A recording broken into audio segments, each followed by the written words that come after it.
All right, good evening, everyone. Kind of some last minute changes on stream plans, just because, life happens and also life happens and also life happens and also life happens. Sorry. I sorry, some little technical difficulties. I will one day get a hold of, figure out how this all works. But yeah, so just had to go into work today. Got really tired, took a nap, got sidetracked with some surfing, and I'm dealing with a little bit of vocal strain because I don't normally talk a lot, and spent the night yesterday just catching up with a friend, so a lot of talking. So instead of more Date with Death and Date with Death 2, which doesn't have any voice acting, I thought I would make things easier on myself and play some more Date Everything. Um, anyway, it's been a little while since I've played the game even personally, so let's make some progress uh, and yeah. So couple of announcements. That so the big thing is that I'm getting surgery next week. I tore my meniscus at some point. I started feeling pain from dance classes beginning fall of last year, but I only had taken one, so I never felt it during pole. I think because there's less kind of on your feet stuff. But I took a burlesque workshop, was fine barefoot. Did the choreo in heels, was like, I don't enjoy this. Maybe it's because I haven't been dancing in heels for a while. Um, so didn't think of it, about it very much. Then I broke my finger and started taking more just tra- traditional dance classes, or I guess also non-traditional. Like there's a K-pop class that a student group was running there, but I also took traditional hip hop classes because I was like, okay, well maybe the student run group, um, I wasn't warmed up enough, or maybe I just need like to fix my technique so my knee's not tracking funny, because mine are kind of rotated a little weird. Um, so I took some hip hop classes, and I was like, okay, I've done dance with four different people in charge now. Something is wrong. But I was still thinking maybe it was my shoes, changed shoes. And then I was like, okay, maybe this is just some like leg strain because I couldn't do aerial or pole. I was doing a lot of skating and dance and just squats. And so didn't think anything of it. And then last month I was like, okay, I'll just kind of put my knee in a brace that I had. And then I slipped at work and fell on the knee. And suddenly, the pain that only appeared after dance class or a lot of squatting happened when I went up the stairs while I was driving. Just, it was interfering with daily life. So I went to go see the doctor.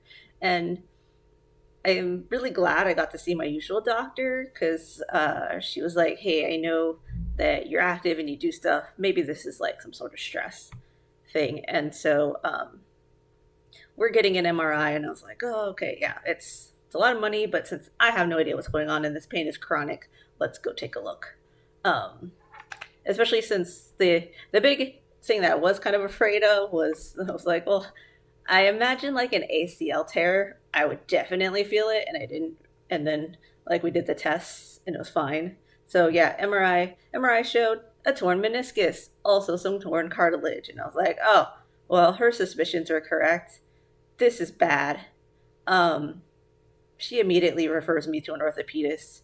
Trying to get that all sorted out was actually more painful than my knee because unfortunately our medical system sucks, and also the just bureaucracy, like I guess all, you know, you have to go through people to schedule appointments, and yeah, so trying to get like the right orthopedist, that was the big thing because I was looking for a sports doctor.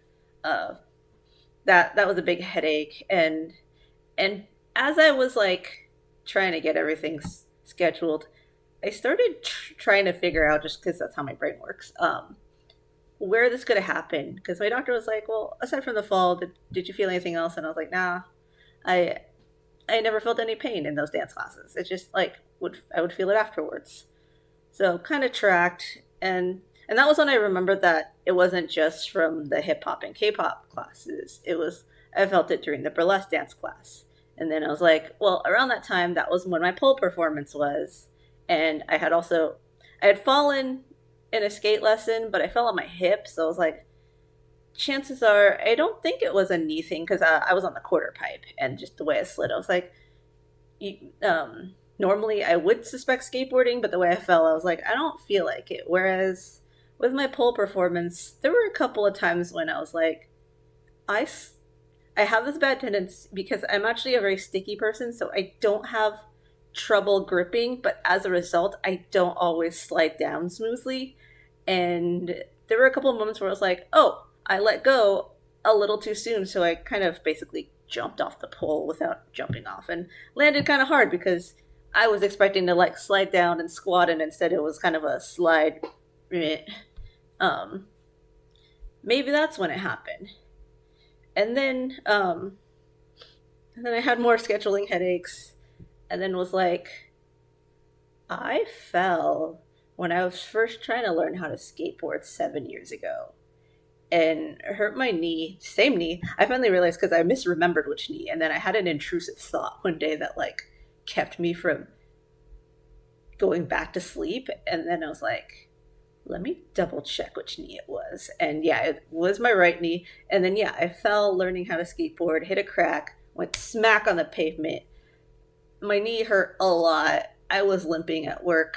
I was like rigging up stuff with ice packs and plastic bags because I was skateboarding to work when I fell, and it was late at night, and so I was like rigging up stuff with the ice packs at work and like plastic bags and another chair so I could like uh, do do some data analysis while having my leg propped up, and then was like, okay, this is kind of not good.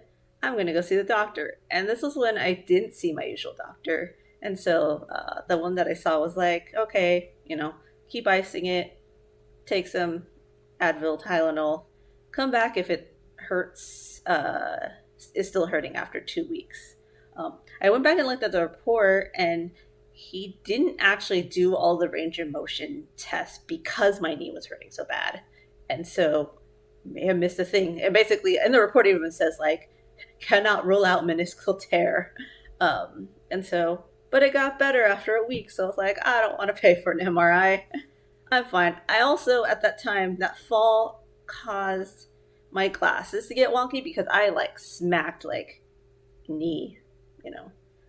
Actually, didn't even like hold my arms out. Thank goodness. It was just full body. Bleh. Um, but glasses got knocked astray. Tried to get that fixed. The person fixed it, messed up my glasses, and so I had to get new glasses. So my attention was on that because I can't see without these glasses. So yeah, knee got ignored, and then COVID. This was 6 months, 6ish months before COVID. So COVID happened. I think it allowed my knee to like rest and heal, maybe heal. I don't know. Like meniscuses are weird, where depending on how the tear is, you can sometimes like it can kind of heal a little bit if there's access to blood. But regardless, like my knee got some rest as a result of COVID, and we forgot about it because other things happened. I actually went snowboarding right before COVID, so or no, yeah, I went a little bit snowboarding. So yeah, just didn't think of it. Probably made things worse. It's probably why there's torn cartilage with pole dancing and all this stuff. So here I am. I was like, the orthopedist was like, yeah, the only solution is surgery. Luckily, surgery only takes 1 hour. It's an outpatient procedure. Estimated 4 to 6 weeks of recovery. He did make the caveat that he's just like, well, I don't think you should be like jumping back into skateboarding right after that, or like fast pace like dancing. So 4 to 6 weeks I think is the like, hey, you can resume like light/moderate activities. That is when I do have a show coming up. Thankfully, it's a very rare Tony Fohawk routine where I'm not doing all sorts of weird things with my body or running around like a maniac. So That's great. I'm still planning on. I did give the producers a heads up, so I'm still planning on doing that show. And actually, was gonna um, show where the next performance is. So let's go. Yeah. So next show is June 20th, Texas Furry Siesta. Tony Fohawk is performing with the drag company Utterly Fierce Productions. And yeah, got a new number. I'm very excited. Thank the gods for heated rivalry, because trying to develop some hockey skills is something I can do with both a broken finger and an injured knee. So yeah, I'm stoked that I get to work on that routine and show off Asian, autistic, queer pride for that show. I've never been to Texas Furry Siesta, so yeah, it's going to be a lot of fun. Other big news, and I think the cat is sitting on the thing, but I have merch. I have new merch. I've got stickers. The art is by my friend from the Shadows of Revelda community, Mel Raspberry, commissioned based off of a photo shoot that I did with Dragon Dreams Photography, and then Die Cut Stickers made it. And Die Cut Stickers is a company that often prints stickers for different action sports events and organizations like the Monday Mass Podcast. They seem really cool, and so I was like, well, cool people I know use them, so I'm going to use them. And yeah, great to work with. Yeah, so kind of luckily my medical bills will be taken care of, but it's always nice to like get a little bit of support. So if you want to get a little bit of support, or just, get a sticker for yourself, because I think they're kind of cool, you can purchase them on laidback.store.com. Yeah, basically, like, since my bills they're not completely covered by insurance. It's still a lot of money to get surgery, but I'm like not gonna be in debt or anything. So most of my merch sales will end up going to like the money I set aside to give to charity. And so yeah, you'll be helping me by making me feel better while I'm going through surgery, and then also helping out like the stray cat colony that I feed, the various animal rescue organizations I often donate to, trans rights organizations I donate to. I cycle through different charities, and heaven, like the heavens knows right now, a lot of people need help, and I just want to pay it forward while also providing y'all some cool things of myself. But yeah, definitely check out Honolulu.storemv.com. I've also got prints and magnets that I can sell. If you're local to the DFW area, you can find, if you know my socials, you can find me at the shows I'm at or poetry open mics that I frequent. Just if you're going to try to meet me at a poetry open mic, give me a heads up, because I'm under a different name and not in burlesque mode, so I may not have the merch. So just let me know that if you're going to those, and I'll bring the stuff, and you can save on shipping. Yeah. And if you like need art, commission artists, Mel Raspberry has, actually I'm going to look up Mel's VGen so you can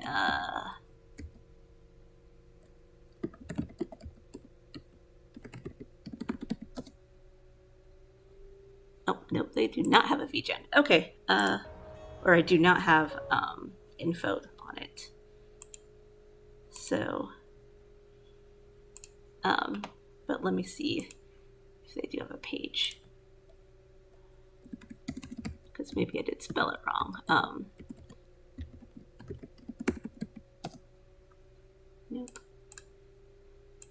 But yeah, they're MEL, sometimes dash, sometimes without the dash, raspberry.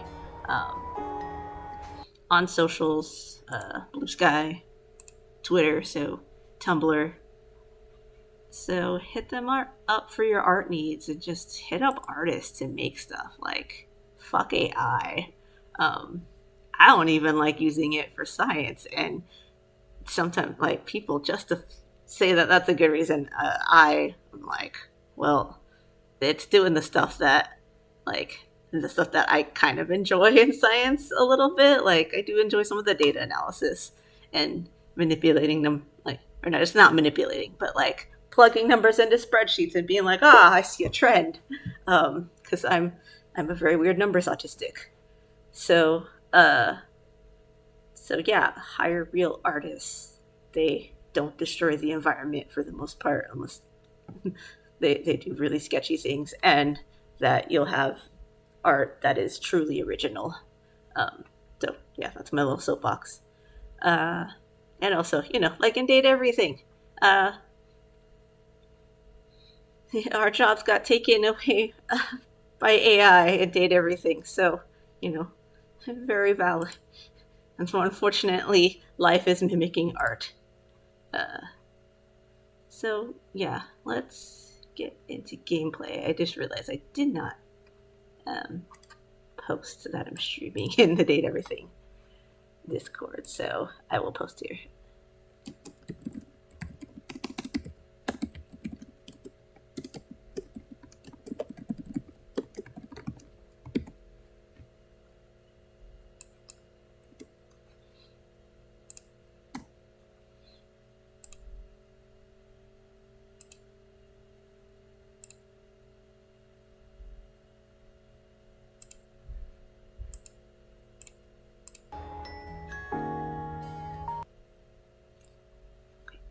To move my windows to make sure everything is where I want. Okay.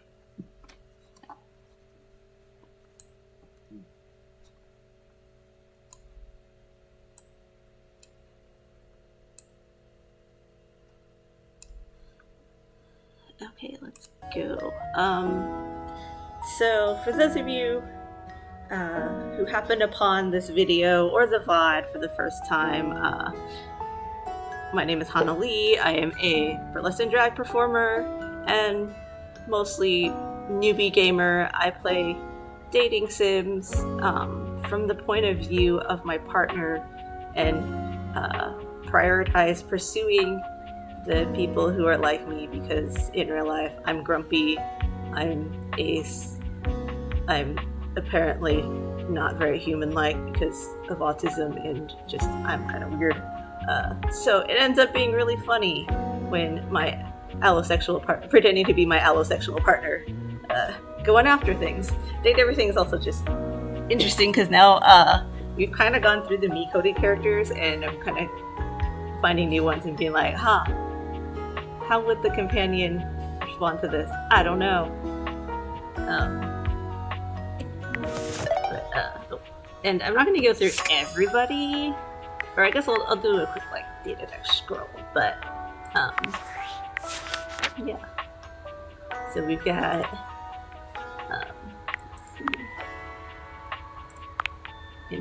so we got 9 love endings,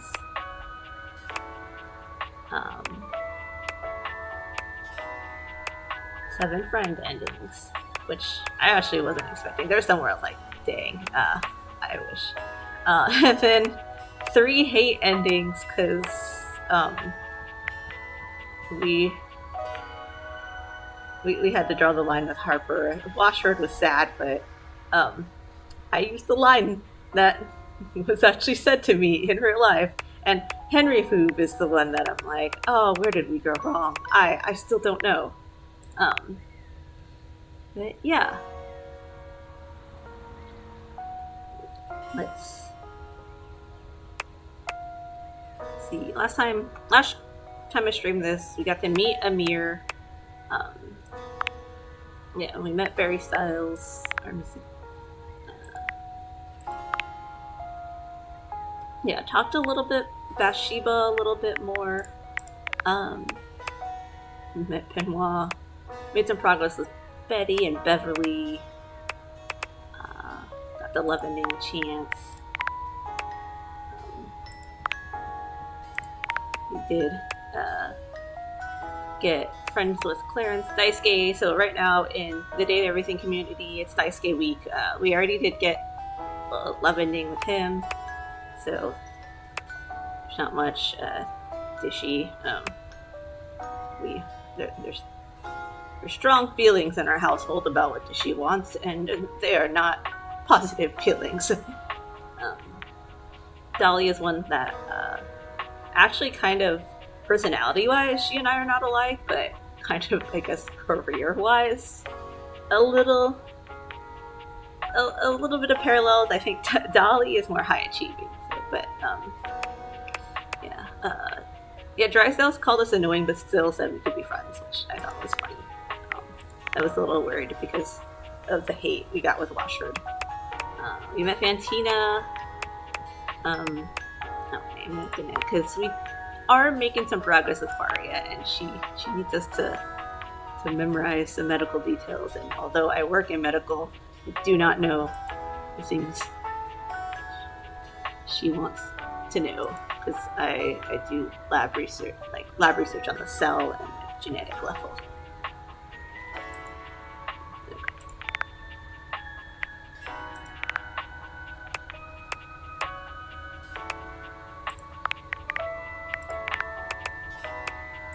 And I thought we were gonna get an ending with Holly, but she still needs some work, so yeah, she may be one that we talk to. But yeah, actually, and there's a lot of people that we haven't met yet, so I think we'll do both some exploring and try to get things moving along with some characters.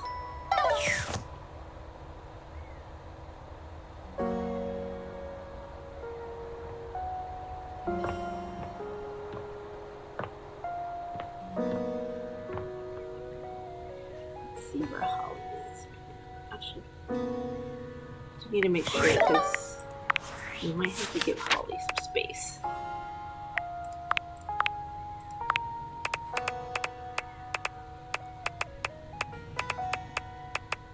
Oh, Hector's one that I think we haven't chatted with in a while. Yeah, Holly got a little overworked, so I think we're actually going to give her a little bit of time to rest. As much as I want to wrap things up. There's Hector. There's an AC vent up here.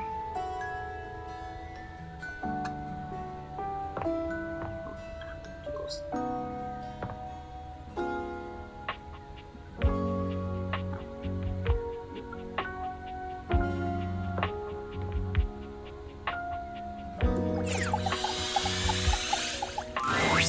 Here you are. You keep coming back. I can't. It is something of a surprise to me. I've wanted you for so long, even just to speak to you, and now I have it. Somehow it feels wrong, like I'm going to lose it. Surely, if you're lucky enough to get the thing you've always wanted, you cannot be lucky enough to keep it. I like that he's got some frost around it. Why would you lose it? I'm having fun with you. That's kind of a dark world view. It would really mess you up if I just left now, huh?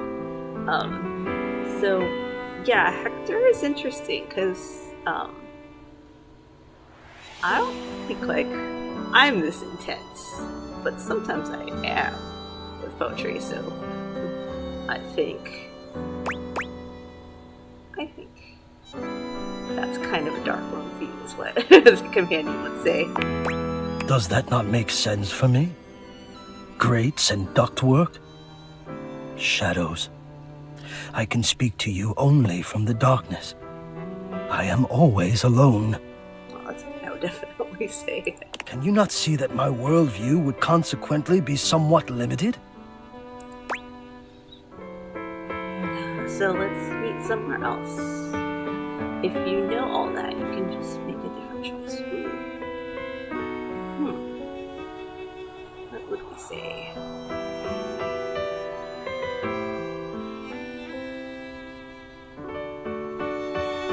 Because I was like, some characters you need to push. I don't know if he is one. Because I guess in most cases we are pushing him.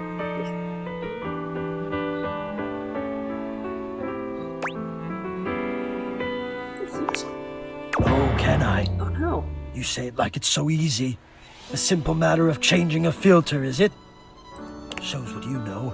My view is the unavoidable outcome of what I must do to survive. What I must do to have any of the you that inspires me so. You can never know. I'm afraid of what you might think if you saw me. You're right. I am in the attic. The real me is in the attic. But we have something here. We could have something real. It would break my heart to think that all that could be lost in a single moment of laughing or pointing or even a disappointed cast to those beautiful eyes of yours. No, I couldn't bear it. And I won't. No. Come back to me here. Only here, do you understand? I'm going now. And where I go is only for me. Okay. So he set a boundary for us, and it's always interesting to figure out which characters we need to push or are secretly asking for us to cross the line, and which ones are not. I feel like maybe Hector is not one that we can cross the line, at least not so soon. Even though I don't, he's crossed the line with us by like watching us while we sleep and just pining for us. So.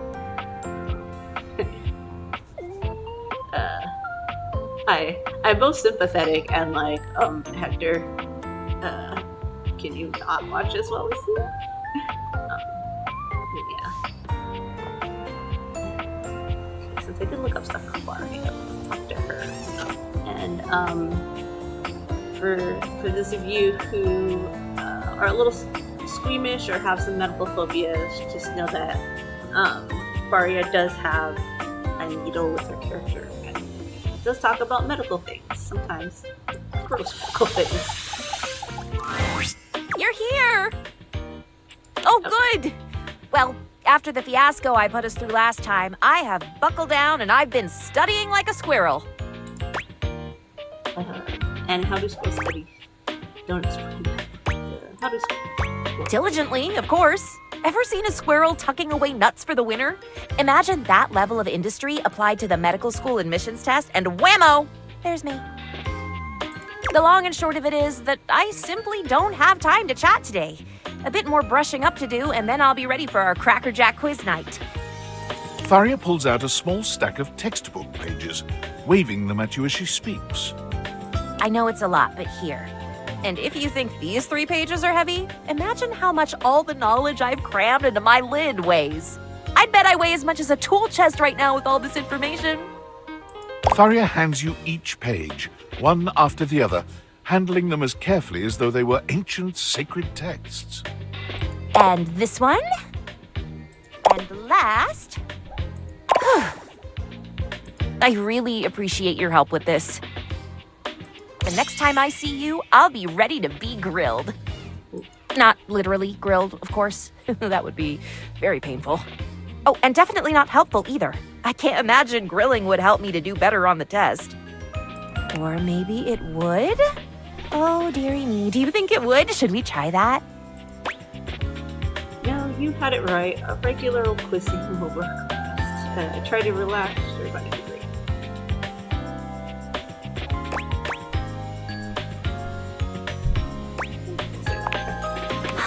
Okay, back to it.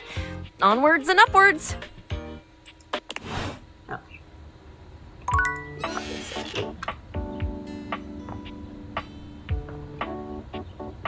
What else do we want to talk to? Our favorite keys. What do we have? A beauty dressed in black and gold stands before you. her eyes closed and one hand held delicately to her chest. She sways softly, silently, as though she were listening to music you can't hear. The silence is so long and profound that you begin to notice just how noisy your house is. You can hear your clock ticking, your refrigerator humming, and your air conditioning blasting. Has it always been so loud around here? The silence persists, and this stranger continues to ignore you, lost in her own world. Whatever it is that she's doing, she's clearly very serious about it.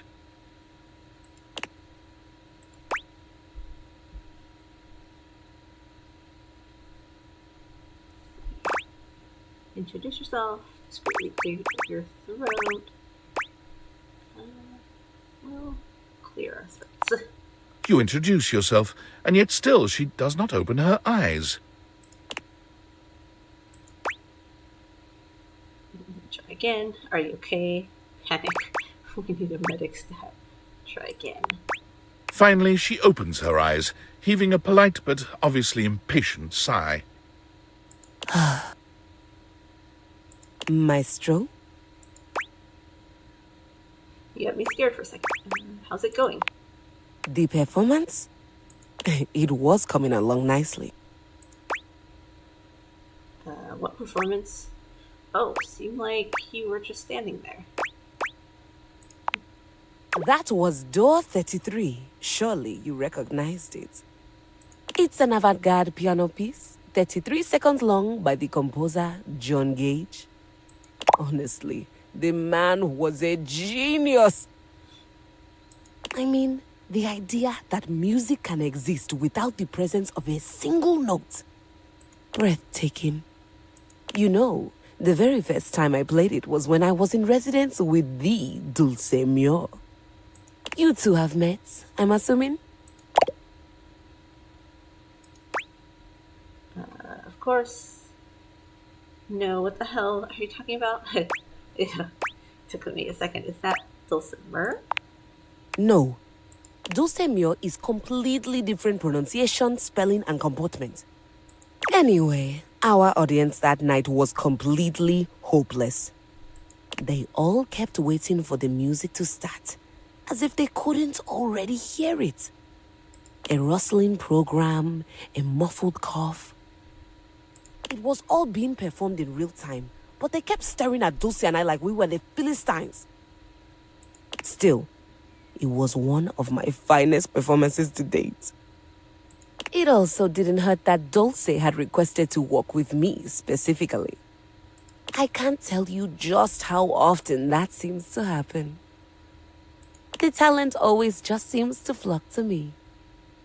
Speaking of, what is that bizarre little refrain you've been playing over and over as you pass by my keyboard? It almost seems like music. Very atonal. The jingle from the payday loan commercial? I don't know. I think it's a repressed memory. It's Valdivian's hold music. I can't get it out of my head. I've never touched you. What?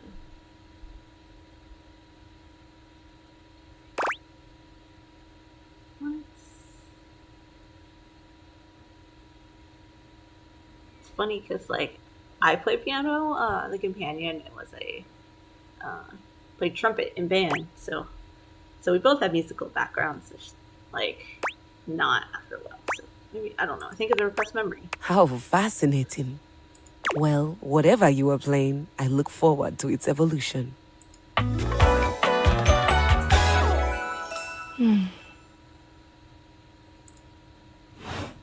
No, I've never So played long, jingle. Maestro. All right. Nice to meet you, Keys. I actually don't know if I've not explicitly played a jingle, but the NPC Doon Doon Doon was how I learned like intervals, because I think it's a sixth and then a fourth. And those were the hardest intervals for me to remember. Just because it is Dice Day week, even though we have an ending, we're gonna get a little bonus interaction. So let's check out Dice Day. There you are, my love. I had hoped you might come by. Is everything all right? It is now that you are here. Oh, Come here. kiss, yeah. Daisuke wraps his strong arms around you, planting a kiss on you that makes you forget why you even came here in the first place. He fills your senses, overwhelming you with a heat that threatens to consume you entirely. Sexy bonus scene. Regretfully, I must stop there. Otherwise, I will have to take you somewhere more private. It's always interesting to see which characters get like the sexier of the love endings and the follow-ups. And then none of my work will get done. Or yours. It's okay, Daisuke. Our work can wait. No, there's not that option, but okay, that's fair. Come back later, please. I need to see you again. Floyd. I'll see you soon then, Daisuke. Till then, my love.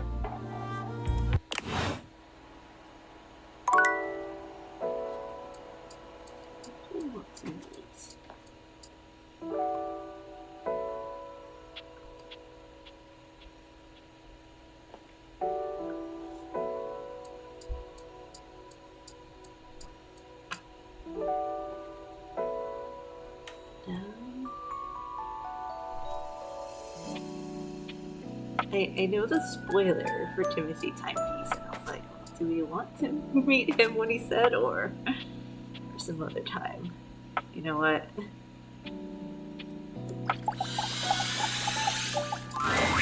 You see a slim, dainty gentleman in a well-tailored suit.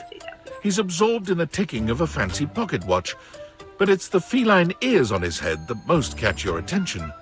I met Timothy in my personal playthrough.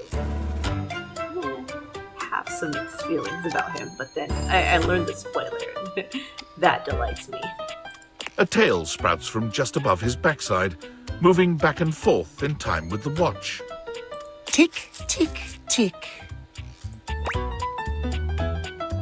Hello? Talk.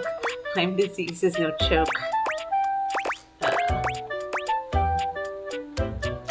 Lyme disease is no joke. It's very funny. I don't know if we're that much of a dad. Or the companion is that much of a dad.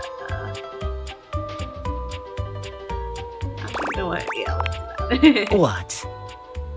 He does make that fucking joke. He makes more innuendos than bad jokes, but... No, never mind. I don't want to know. Why have you come? I don't see interruption to meditations on the beauty of time on the schedule. I live here, dude. Is to be a total dick to a stranger on there. That's a bit of a dickish answer to reply back. I just wanted to appreciate the beauty of time or whatever with you. I live here, dude. I am not disputing that. Looks like he's been caught in a lie.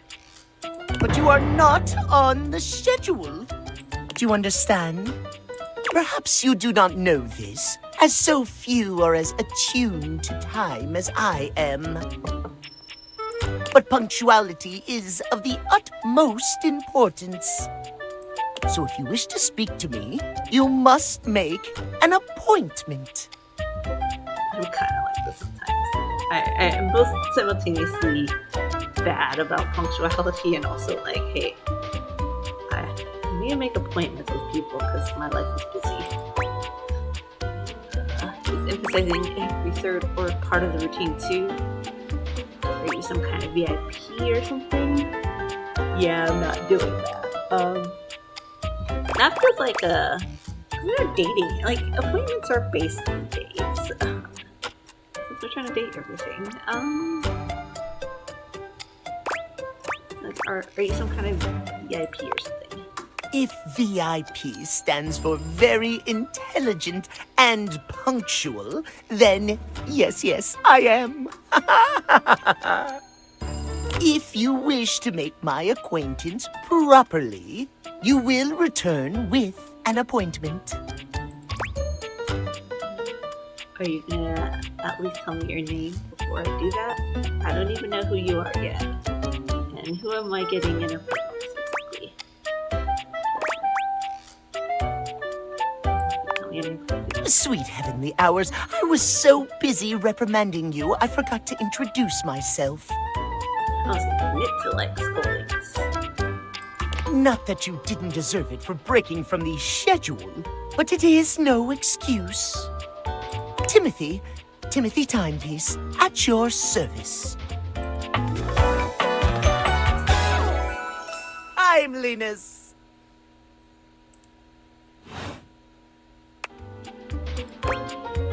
Guess that explains the obsession with time.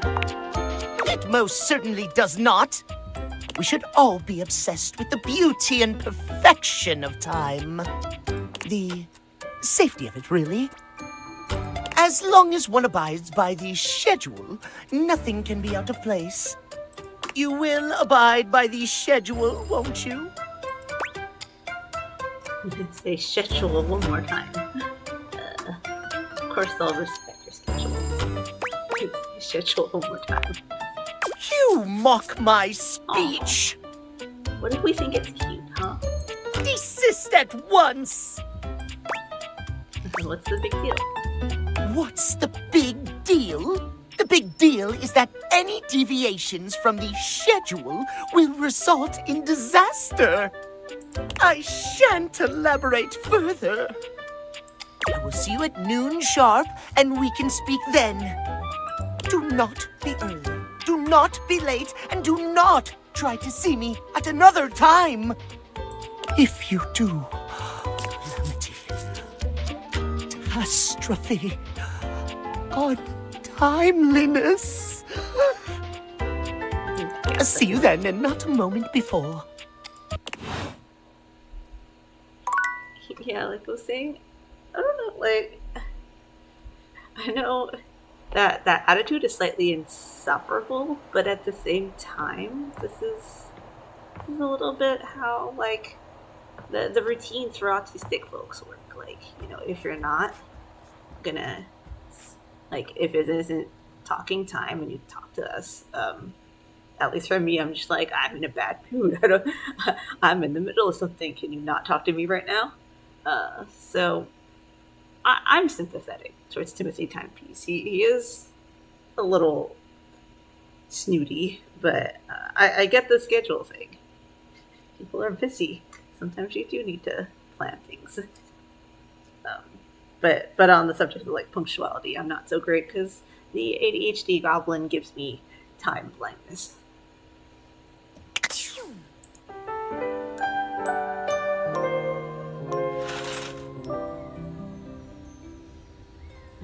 I think I'm gonna talk to our water river because I think we're close to getting an ending with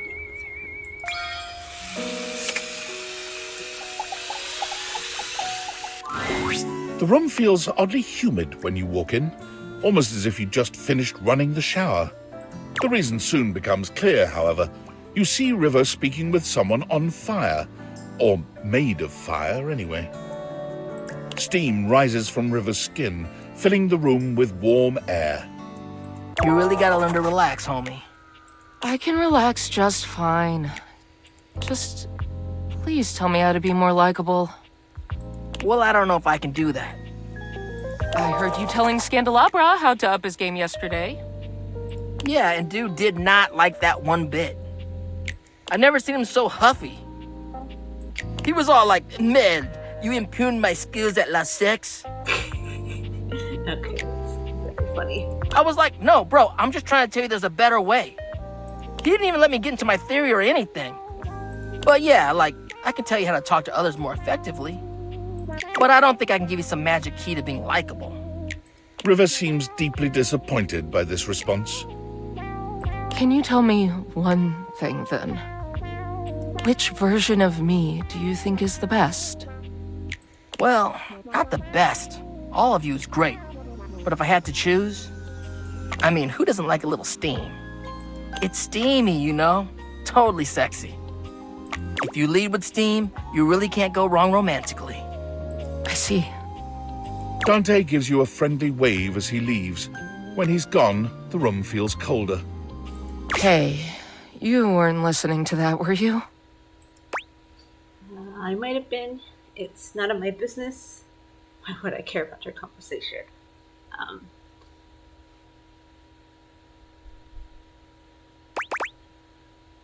it's none of my business.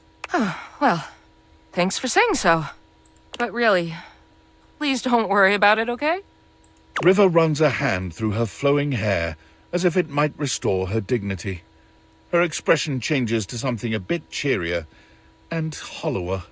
Oh, Now, what can I do for you, honey? You must have come here for a reason. This conversation is too familiar. She's clearly going through a routine. why can't you be the reason? Just wanted to get to know you better. I thought maybe we could hang out. You actually want to hang out with me? I'm usually the means to an end. You want to wash your hands? A quick in and out. You want to cook? Fill a pot with water and assemble your ingredients, the real star of the show. Even when you want a bath. I mean, Bathsheba is the main attraction there. I help make the bath happen, but it's about the vibes, the comfort, the soak. And I mean, that's fine. Don't get me wrong. It's better that way. But just don't be surprised if I'm surprised. For all the times I've been vulnerable around you, I thought you'd be more comfortable by now. What about going swimming? You're a crucial part of those experiences then. Am I? I guess if I was gone, they'd be a little bit harder to pull off. Nobody ever seems grateful to have me around. When I'm gone or late, or not the way people want me to be, though, nobody has a problem complaining about it then. All I want is to know what exactly people want from me so I can give it to them. If you don't want anything from me, and you can't give me that... What? You're just gonna leave? I want you to stay and talk to me. Chasing everyone else's approval isn't going to make you happy.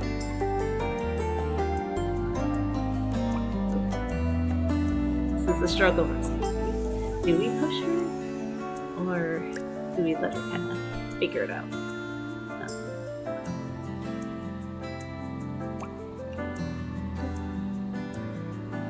Feel like the companion is blunt, so Easy for you to say. You're yourself no matter where you go. You have no idea what it's like for someone like me. You just want me to be myself, like I'm not literally changing at the molecular level all day, every day, all over this fucking house. But sure, okay. I'll just do what I want to do, which is apparently standing here and talk to you. River seems to be almost talking herself down from this angry little ledge she's on. She folds her arms over her chest, looking away from you for a good while. Eventually she exhales, seemingly more relaxed than she'd been. So, what do you want to talk about then? let's have a regular conversation. Tell me something about you no one else knows. I don't know, entertain. Tell me something about you no one else knows. Well, This throws River. It takes her a little while to speak, but she does consider your request. I love to paint. Watercolor, of course. I don't have much time for it, but it's one of the things that makes me happiest. Maybe you could show me your work sometime, even when Fred doesn't know. That's so cute. Maybe you could show me your work. I don't know. Don't ask me that. I shouldn't have even said that. I'm just gonna go. Bye.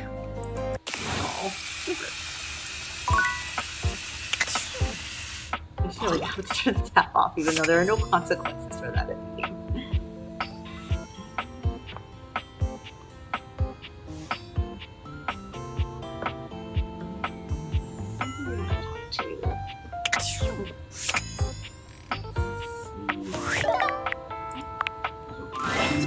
Hey there, oh great purchaser of DLC. I'm just a humble gamer. Thank you for addressing me properly. Nice.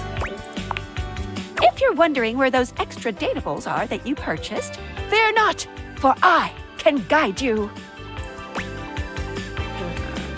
Now I'm good at being surprised. Yeah, where are they? We already have an ending. Listen to Lavish, but let's see where's Skylar. The first one, Mikey, is really easy to find. He's the neat little treasure chest right next to your bed.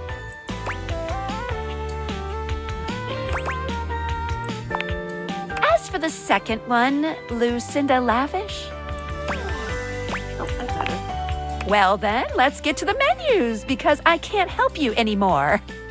Anyway, enough of tutorial lady. It is time for Menu Lady. Welcome. What can I do for you in my main menu?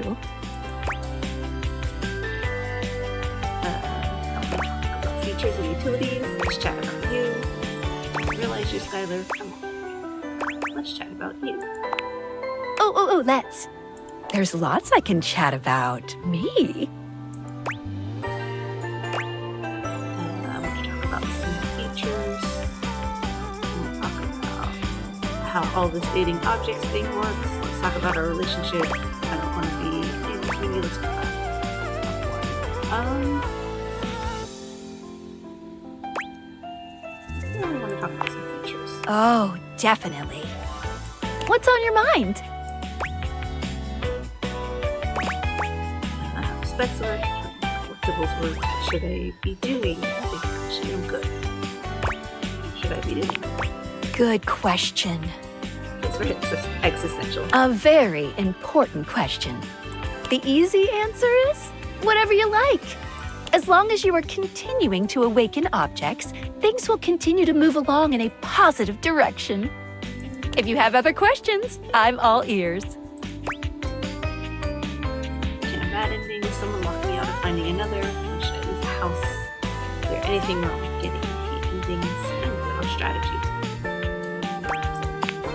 Anything else you wanted to know about features?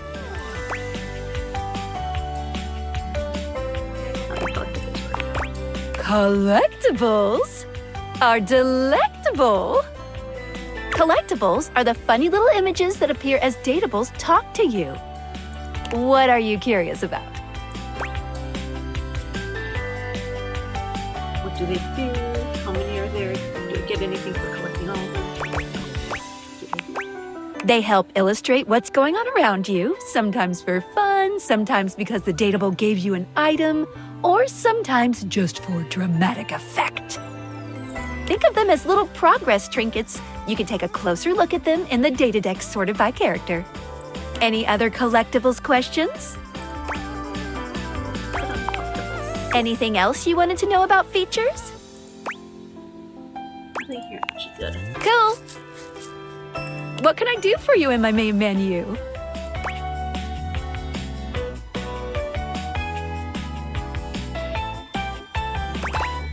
Can I realize you, Skylar?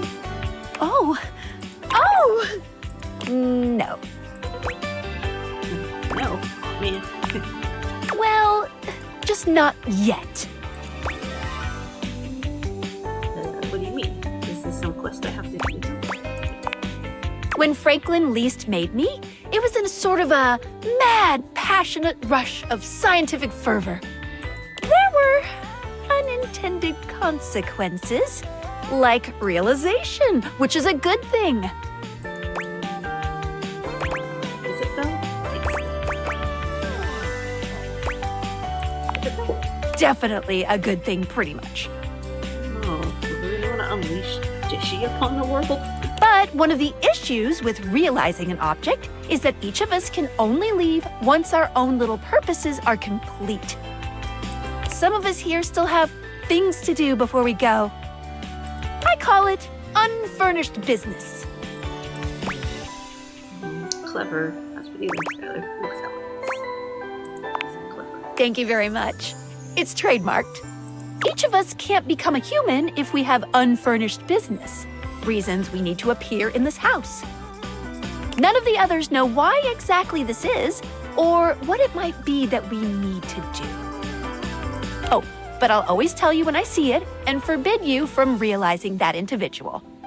As for me, well, I have the most unfurnished business out of anyone. I have to be here to help everyone else get realized, so I gotta go last. Sorry to be the bearer of bad news, but if you want me realized, you have to get everyone else realized too. Darn. Okay, I see. My question is, what if I only want you to be realized? I'm actually curious what the answer would be. Oh, well, I can do that, but it would mean you couldn't speak with anyone else in the house for good. If you want that, then I can arrange it. Though I don't recommend it. See me later if that's what you want. Huh, interesting. That was an interesting progression. Message. Ah, it's me, Tinfoil Hat. Are you there? Yes. I'm still receiving data from the Dateables. Why haven't you brought Skylar to life and destroyed them? I realize all the objects are flirty and super hot, but as long as the Dateables exist, David will be hunting you. And you don't have a chance. He has a whole island just to practice hunting people. There's definitely no people hunting going on here, island. Thinks he's so clever, but I'm on to him. Knowing that this game was made, or they were working on this game for like 7 years or so, just too many things like accidentally became true. It's like it was. I don't watch The Boys, but I have friends do, and the whole like Homelander has a statue, golden statue of him, and then Trump did, and like there's the Trump is Jesus, Homelander is Jesus thing. And I feel like Date Everything too has this parallels, and I think part of it is just, you know, when writers are tuned into what's going on, but then just sometimes art imitating life is not always pleasant.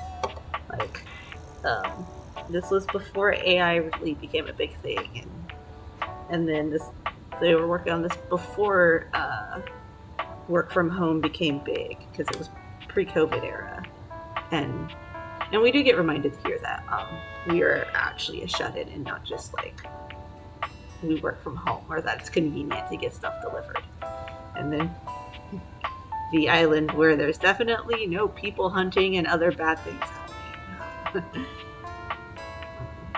I can't realize her. I didn't try to realize her. I'm saying can't. You can't realize her? Oh dear. This must be unfurnished business. Undoubtedly from too many reanimation gluons in the plasmonic nanogenerators. Oh, I was afraid of this. My calculations showed it was a possibility, but I didn't realize it was unavoidable. Sorry for bad news. Can you talk more about reanimation gluons? Like, what are those? There'll be talk about reanimation gluons much later, I promise. All right, change of plans. If unfurnished business is inevitable, then you'll need to bring every object to life before you can realize Skylar and destroy the Dateables. Any questions? Just one. Like 100, honestly. Nope. 100. I'm so sorry, it'll have to wait. I'm illegally piggybacking off of my neighbor Howard's Wi-Fi, and he just found out. He's only 11, but he's got a black belt in Taekwondo, and he's a real big kid. Realize all the objects, so you can destroy the Dateables.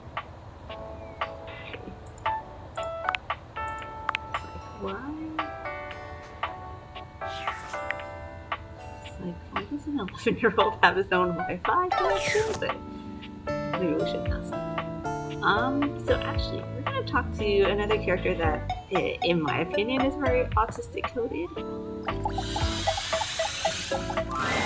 Hey there! You're back! Yeah. And you've proven yourself worthy! Even though I seemed ill with foreboding, you still returned! Which means you care. You might be overestimating my enthusiasm. What's in it for me? Look, if you promise to help me, I think maybe I can handle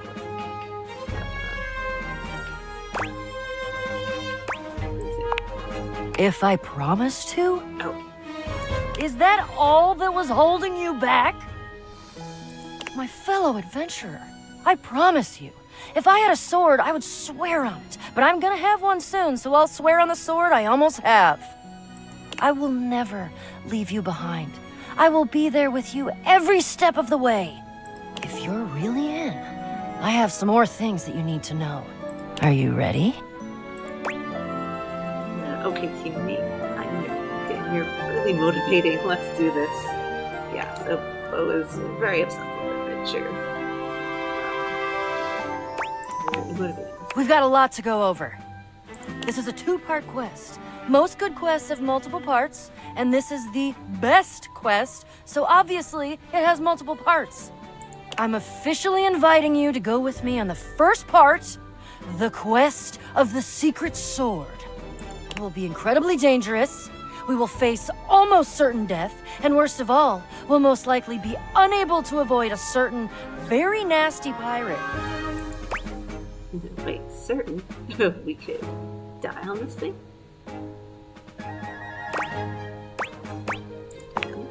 You're gonna be fine. If you die, I promise I will be very respectful about keeping your remaining stuff organized. Gee, thanks, Bo. I feel a lot better now. Dear God, I think I'll just try not to. Always the most rational plan. And the most rational plans always involve pirates! A pirate? Where the hell in my house is there a pirate?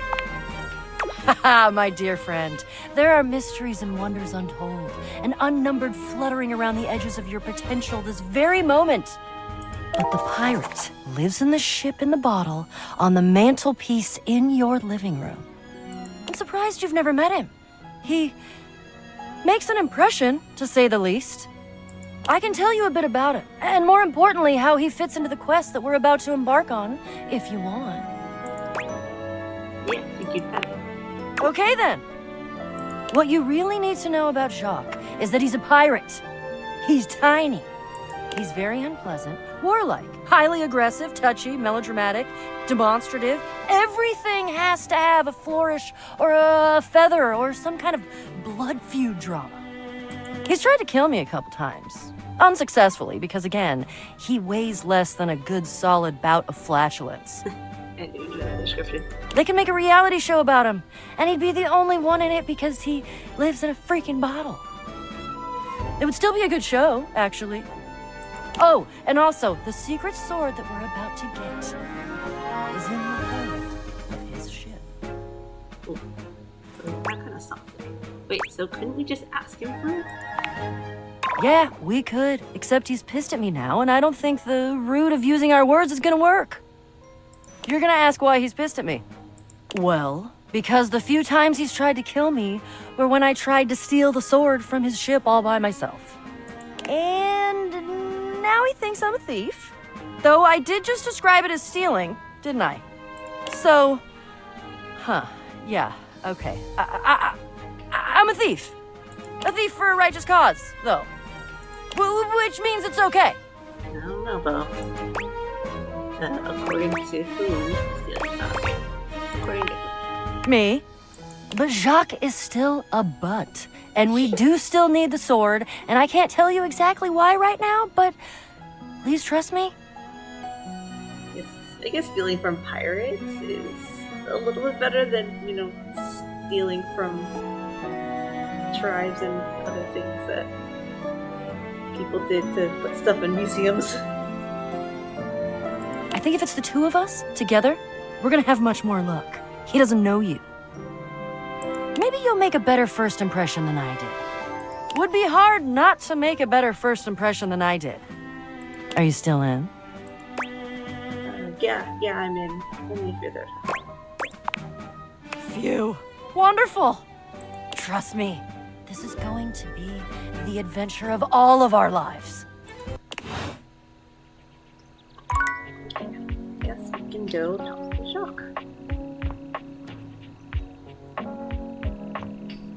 It is funny though. She's just like, man, this guy kind of sucks and has a bad attitude and might try to kill you, but can you meet him for me?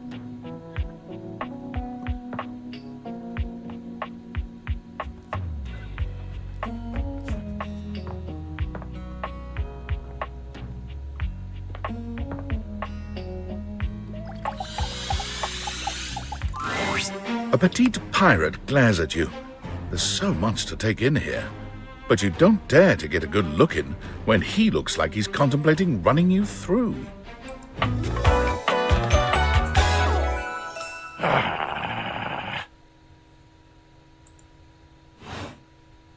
Oh, look. It's you. Come to make fun, have you? Fun of who? That's my plan. Starting how far I see. Make fun of who? Who else do you see? A bird. He's very cute when I do it for my Do you legitimately imagine anything that cascaded out of that Brobdingnagian mouth of yours could shock me? Do you honestly believe I could be shocked? Well, Brobdingnagian, you look shocked to me. Don't know, don't care. You're Brobdingnagian. You see? I told you. I cannot be shocked. Of course you've not heard a word as long and treacherously spelled as Brobdingnagian. This does not shock me. It disappoints me. I am... Sales above, I am the word. Bummed, woeful. Oh man, smarts for lachrymose. Woeful? Woeful. Oh, woeful indeed. Full of the woe I inflict on any enemy. Every land-lubbing build-sucker foolish enough to cross me path. Okay, I'm sensing some unresolved anger here. Cool, you have enemies. I do. Did they rub you the wrong way? Want to talk about it? It's dangerous to keep that anger bottled up. If they rub you the wrong way. Rub me? As in, rub the bottle? You must take me for some kind of hellfire genie! Oh, it's a bottle joke then! Your first shot is fired, cannon roaring at the attack! Not like hunt. The wind of the hunt cracking, the spray flying, the bowsprit dripping bloody avarice as you come for me! Yeah, I actually didn't mean to insult you. Oh yeah, I keep talking.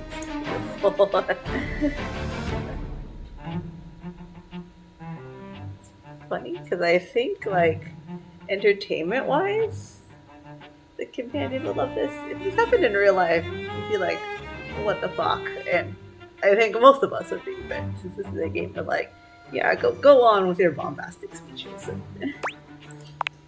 Beauty in death! Too much! The line is crossed! Your pitiful life is forfeit to my magnificence! I'm taking offense at everything you say, like, in real life, I don't think anybody would do that, but just, this is very funny and delightful. Cool. What does that mean? Exactly. I'm falling in love with your magnificence. What does that mean? But it means you'll be destroyed. Kill me? Dear sweet Davy Founds! If you insist on reducing everything to its simplest expression... Yes, I am going to kill you. John, what did I do? Oh, you require an accounting? You insulted and demeaned me. You passed judgment on an existence you could not possibly understand or hope to equal. You belittled me! I didn't do any of those things. Oh man, what a drop. I didn't do any of those things. Maybe you didn't. But you exist, and you're here, and I have to end something. Bear witness to your undoing. That part sounds like in Shakespeare's play Cymbeline, there's a moment with the Germanic monologue, and Cymbeline is one of his weirder tales where it's so Shakespeare's tragedies, everybody dies. Shakespeare's comedies, everybody lives happily ever after / main characters get married. Cymbeline is one of those. It's like The Tempest, where it's in between. Characters die. There is marriage. It's not happy for everybody. And yeah, there's a moment where one of the characters, like, he's in a basically a lot of shit happens to him, and it's terrible. And he has a monologue, and as opposed to Hamlet, who cannot bring himself to do stuff, Posthumous ends his monologue with "I'll do something," and it's just very funny. Just after, "I'll do something" is not what we think of when we think of Shakespeare, but he said it. I'm watching. I'm bearing. Can you not feel it? Do you beg for quarter? For mercy from the most murderous, blood-eyed codger to plough the fathomless flood? They thought you were going to kill me? Of course I am! I am killing you, right now! If you're so tiny, you should be like poke with the thumbtack. I'm tearing you limb from limb and dangling your bits from the rigging to tempt the crows. You take a moment to inspect yourself. Your limbs and bits all appear to be just where you left them. Seems like you're talking a lot about it and not doing anything. Oh, I am! I'm filleting your sorry rind. In my mind. Oh, speculative stabbing. Damn your hide, speculative! It's as real as the snap of sail in the wind, the squish of flesh and bone as it makes way for my blade. This talk of flesh and bone is too graphic for me. That was kind of poetic. I am not, in fact, stabbed. What did you say? I'm not stabbed. How is this possible? Blimey. I can see my own hand rendering you like a fish still wriggling on the deck, and you're standing there talking with lungs full of free air? I think I get it. You can't actually murder me with a plastic cocktail. How dare your lips mouth round such traitorous syllables? I'm getting tired of these stupid violet turnip flavors. Even if right now you can't kill me, what if you could? Honestly, sounds like a kick-ass world. Gotcha. Now, truly do I fear you.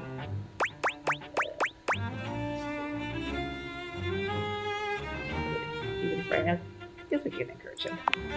I would if I could, and I can! It is the world of swashbuckling and a rum sun, where I am pistol-proof. But be wary with your familiarity. A hearty may tolerate the rats, but he will still skewer them when the hunger sets in. Point taken. That's descriptive, thanks. If you do that. Point taken. But you haven't heard my moniker say, closely whispered in the passageways of your nightmares? Nope, can't say I have. I need a new PR manager then. High revelations before you even ask! Okay, I like that. I am the fearsome Captain Jack Sparrow. I am the plague of the high seas. I deal in death, spectacle, and warning. Captain Jacques Hero, doesn't that sound like that other famous pirate? Do you know of any others here? Maybe. Depends on who they are.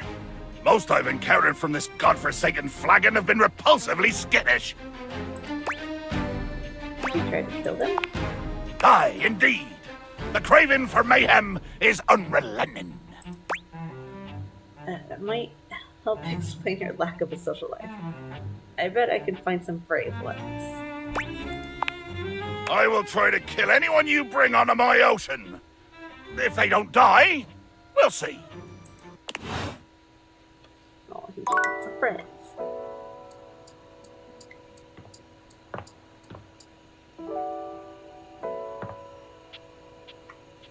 Okay, this is the last one for the day. I don't know if I'm gonna do one more day yet, or call it, but I do want to see, because some other characters where we're on quests with. Where are we with Bobby Pin? Yeah, Bobby Pin, Smith. Place that gets you real clean. Okay.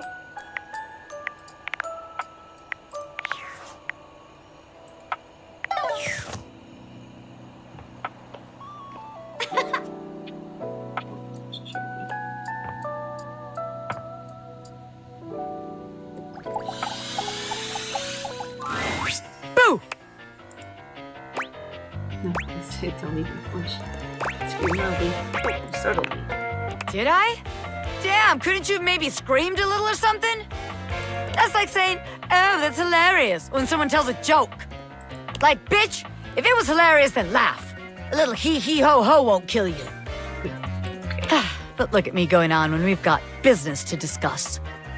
Welcome, recruit, to the future location of the heart of the Pin Crime Syndicate.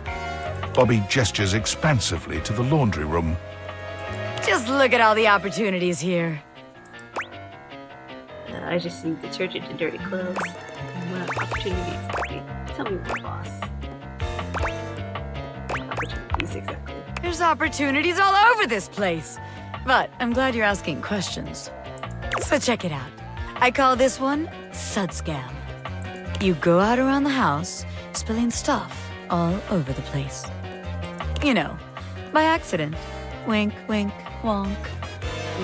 They wink at you 4 times in a row, huge and exaggerated, just to be sure you're both on the same page. When they're like, oh man, what do I do? My clothes are ruined. You tell them you got just the person for them, and you send them to me. You wash their clothes, and while that's going on, I go through their pockets. Next thing you know, we're rolling in the dough. What if they don't have anything in their pockets? What if you get caught? That's the dumbest thing I've ever heard. They don't have anything in their pockets. Yeah. I guess we aren't all mega-rich gangsters like myself walking around with fat sacks in our pockets. So, maybe there is just one tiny flaw. All right. Let's see how this one strikes you. I call this one the old switcheroo. People bring us their laundry. We take that laundry and sell it online. Then we replace it with cheaper pieces that fell off the back of the truck. When they say, hey, that's on my clothes, we're like, yeah, it is. I look at you and I'm like, that's what you brought me, right? And you go, yeah, boss, that was it. And we just stare at the customer until they leave. How about it? You can have a worse idea, but I'm not sure you get much money for any of the clothes in this house. The thing is that scam only works once, and we need to be able to repeat it. I was gonna say. Huh. I guess we ain't exactly living in some vintage fashion house. Guess that is kind of a flaw. Okay, so maybe that one wouldn't work. But there's gotta be something good here with stealing clothes. After all, that's where people keep their valuables. A red-haired laundry hamper explodes into your midst, all rage and indignation. She points at Bobby with a trembling hand. Stealing clothes? Ah! What the hell? I won't let you take anyone else! Never again, you hear me? Never again.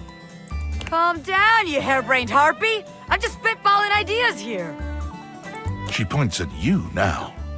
Take your kidnapper friend and get out of here before I toss you out myself! I'm going! Yeesh! Bobby twists out of her reach, making their way to the door with you. That's why we gotta hate ending with Harper. We don't want any of that. Damn! Bobby Pin can read a room, and I'm reading that the laundry room ain't the place for pin ink. All right then, newbie. Here's your hint for the next place you can find me. I'm a pin of business. A legitimate business pin. You got that? Pin out.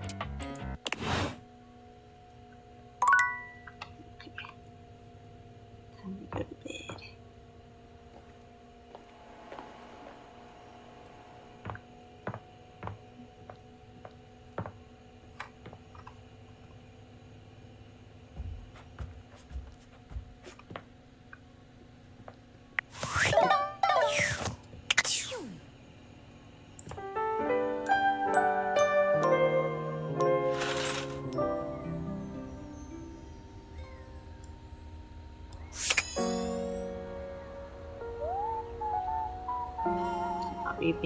going to the office was where I was thinking going. Just because I'm trying to do a little bit of each of the rooms. Did you ever talk to the wall? No. How does one even describe a warrior like this? A veritable, well, wall of muscle stands before you. It's almost comforting to know the walls of your house are this solid. Wall. Wall, wall. Wall, wall, wall! Wall.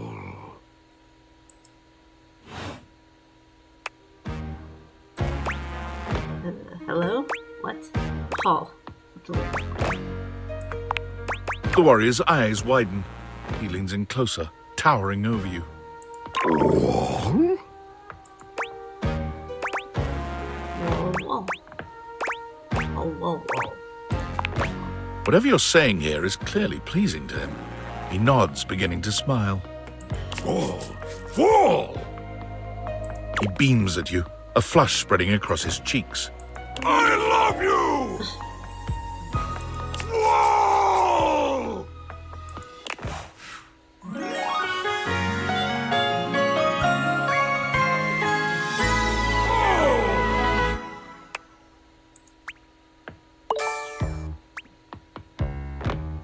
Get more of that sass and smarts. Oh, that was sudden, wasn't it? You and Wallace, who has only just introduced himself to you, are now lovers. His gaze settles on you, filled with tenderness. His drywall heart beats only for you. You live happily ever after. Yes, just that quickly. Okay then.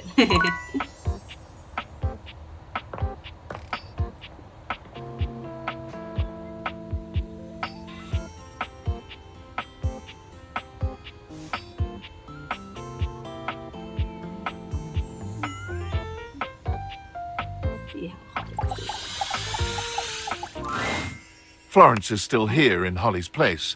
She shakes her head when she sees you, confirming what you've already suspected. Oh, you're back. She's still out of it. She went really hard this time. I'll give her some space. Whatever you're thinking of, we've already thought it. I'll get her fired. Hear me out. But I've done it. I'll get her. Your words stun the room into silence.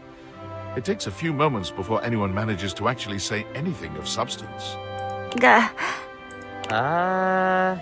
Oh. That'll end in tears. It's true. There's a reason we haven't done it. On second thought, so I will. Maybe should. Yeah, maybe not. You're all ears. We take her on a date. I'm gonna make it a holiday. Good luck finding the time. I'll just tell her it's about debutantes in June? What is it? She'll say she's got work. She'll believe it, though. We'll just tell her they moved the dates because taxes. I hate how much that might work. I could talk to some folks. Kinda weird taking her on a date without asking. It's true. She's definitely expressed interest. It's like, oh, that checks out. Oh. She just doesn't have the time. So she says. Great, sounds like a plan. Second thought. It's kind of tricky. It's like, how do you get somebody who has all these tiny jobs and who needs to make ends meet, like, stop working? Sounds like a plan.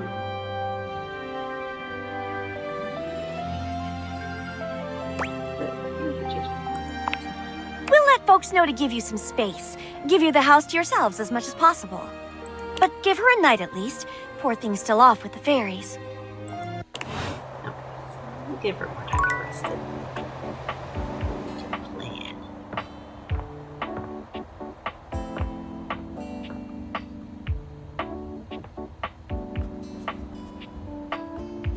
I did want to go to the office.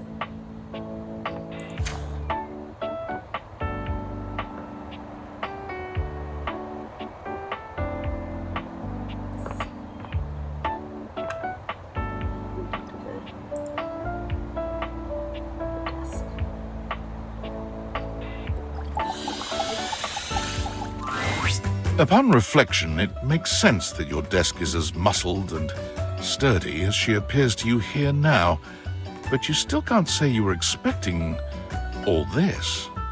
She looks like she could snap you in half with a pinky, but also like she gives the most incredible hugs imaginable. Aha! A stranger! I am Dasha, and you... You have quite a look on your face. Ha!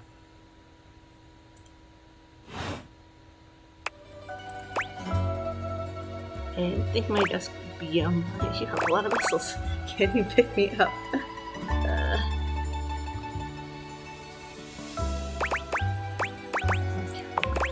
I do! I am very good at hugging. But they aren't just for hugging. All day long, I am lifting. Holding so much on my shoulders, day in and day out. My job demands muscular perfection. That's enough about me, though. Tell me about yourself. You have intent in your eyes.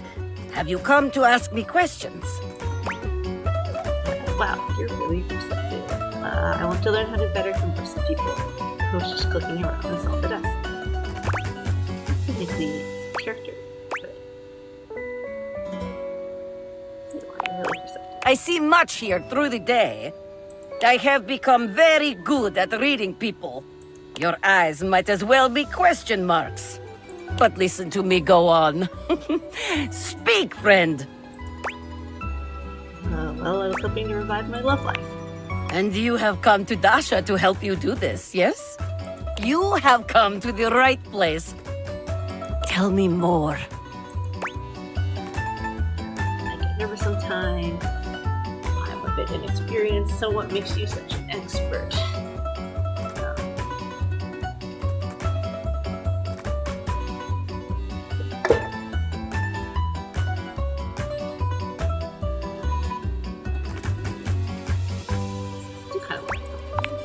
I have seen many things in my years. Seen people come and go, listen to their stories. Perhaps Dasha has not had as many lovers as some others. But my heart is stronger than most. No. Trust me, I will help you get what you need. I'm not sure about this. Alright, let's begin. This is the spirit! You are winning already! Pretend that I am the one who makes your heart flutter. What would you say to me, Hello? Of course I want to make my heart flutter. I need to go to the bathroom. Okay. Hello? A classic? We must work on warmer opening, but it is a start. Okay. Perhaps there is too much pressure. Perhaps we must go back to basics. Readings for basics. We are side by side at Tasteful Bar. I am just your type. You wish to impress me. How do you get my attention? Crush your head between the sides like a watermelon. Nice muscles can beat me up. Would you mind sharing your lips regimen? I see you have excellent taste. There is truly nothing greater in life than the pursuit of gains. Here is my number, fellow muscle enthusiast. Now, the question is, will you know what to be doing with this number? Tear it into pieces and throw it at you like so much confetti. It's the Gundam Wing approach to things. I carefully fold it and put it into my pocket and call you after a reasonable amount of time. I call you right away. You can wonder about the reasonable amount of time, because like nowadays, you kind of, send a text and be like, "Hey, I got your number." I guess it's different from just calling them at that moment. Oh, sorry. Yes! Tasteful, classy, excellent. Excellent work today. Come meet me another time if you wish to continue your lessons.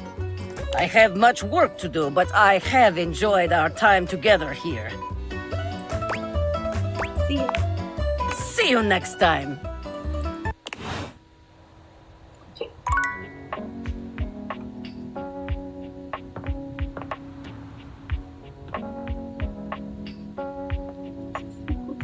Bobby and figure out who the last one should be. For the last time, I don't have games on my computer. I can literally see a game right there on the desktop. Well, that's for me, not you. I work hard. I deserve a little self-care. Mama needs to play a little arachnid old maid every now and then to soothe her nerves. Hey, I got nerves that need soothing too. From what? Pretending to run a criminal empire? I'm not pretending. This is legitimate. Sure, kid, sure. Oh, look, your friend is here. Leave us alone. We got business to talk. Sure, business. Well, well, well, look who made it. Welcome to the potential future home of the Pin family's crime paradise. The office? Really? My office? Not really getting criminal enterprise vibes from this place. My office.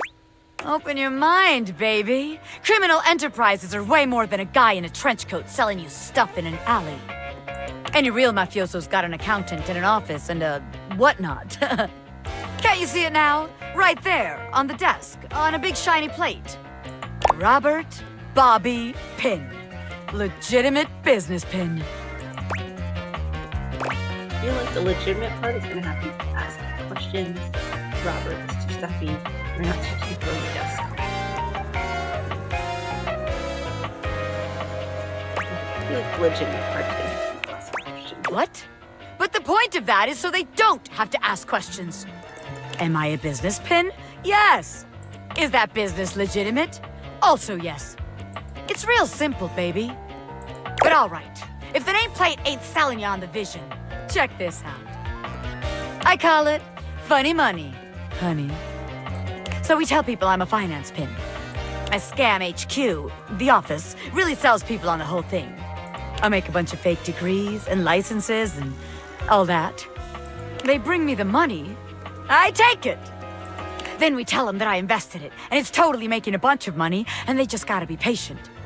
Meanwhile, we get some more suckers, take their money, and give it to the old suckers. We just keep finding new suckers to keep the scam going. It can't fail. That's called a Ponzi scheme, and they don't usually end well. Only problem is you run up suckers, and then it all comes crashing down. This is actually even dumber than your other. What? You're telling me someone else has done this extremely brilliant and original scam already? That's impossible. There's no way. Look it up sometime, we'll see. No. A busy and successful gangster like myself doesn't have time for research. That's nerd shit. And time's money. Seems like the office just ain't gonna be the place for us. But hey, that's okay, baby. A gangster like me is flexible. So here's your hint for our next potential location. Darkness. Scary. Spiders. Get out, baby!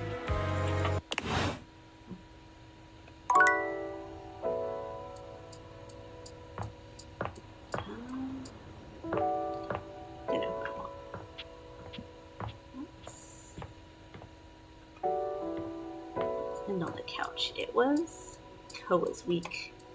The previous weekend, been pretty laid back, so it's been on laid back. Seated in your living room is a being who seems to truly embody the concept of comfort.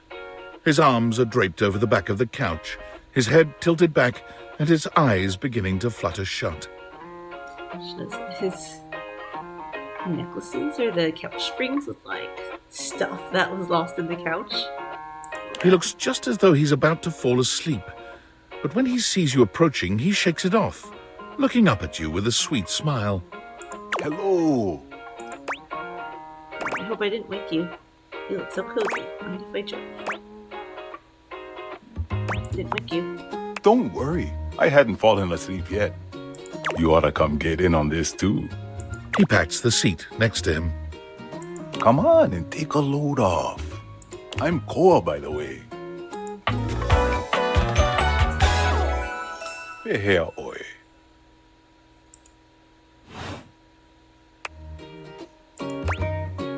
Nice to meet you. On my couch. Sure. Hey, thanks. Most everyone would continue the conversation from here, but Koa only closes his eyes, sighing pleasantly. You wait for him to say something, but all you can hear is his quiet breathing. Did you want to be alone? I thought you were going to talk to me, so how about the cold whispers? Did you want to be alone? No, that's okay. Koa opens one eye, but he doesn't move. I just thought you might like to share in all this comfort, you know? Couch culture is really all about taking it easy together. You know, like, you ever heard people talk about alone together? Yeah, that's great. And I also charity sometimes. Yeah, I love that. What's that mean? Sure, it's like loving someone and leaving them alone kind of sense. Right on. You get it then. I wish more people understood the beauty of alone together. It means you can be at peace with another being without even saying a word. It means not forcing a conversation or an activity between the two of you. It means just enjoying the moment without any expectations. He sighs pleasantly, closing his eyes. Guess I'll give it a shot.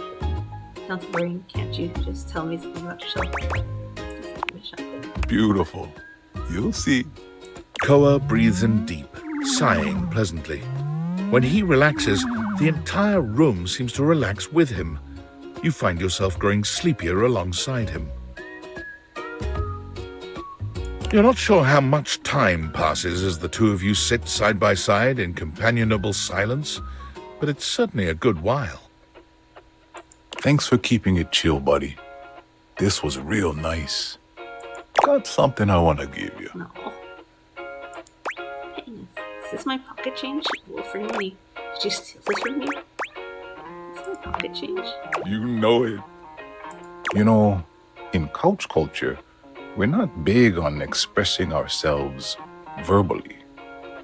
We prefer to let our actions speak for us. And a gift like this, it's just a way of honoring our friendship.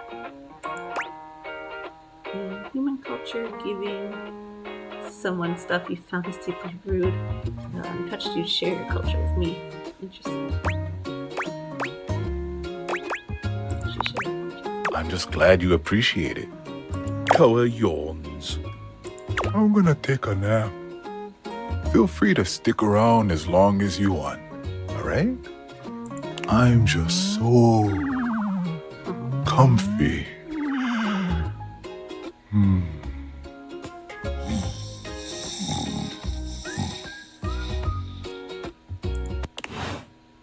Oh.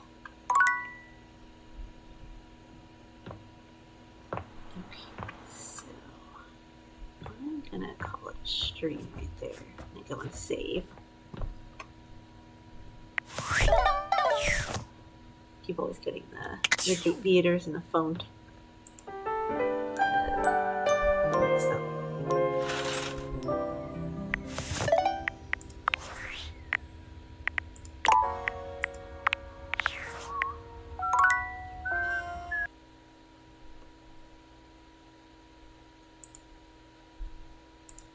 So yeah, that's stream for tonight. We went a bit more chill just because, like, I needed something a little more chill and less talky. But I think next time I will kind of finish up, either finish up Date with Us Beyond the Bet so that we can get introduced to the other voice, and or play Date with Us 2, the demo.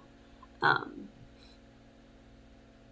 I think there's always a stream the subsequent month, but I don't know actually how it's going to fit in with the shows, and also because I do have time off with surgery, so I may stream if I decide not to do other stuff. It's hard to tell. I'll be at my parents' place, so can't borrow the headset, but we will see. I'll post on socials. You can find me at Hanali Burlesque, all one word, on Facebook and Instagram. And yeah, so I hope everybody else is enjoying their weekend and trying to find some joy, even as terrible things are happening in the world, particularly if you live in America. And yeah, also happy Asian American, Native Hawaiian, Pacific Islander Heritage Month. Just go support some AA and HPI creators and creatives, and I will see you the next time I stream. Bye.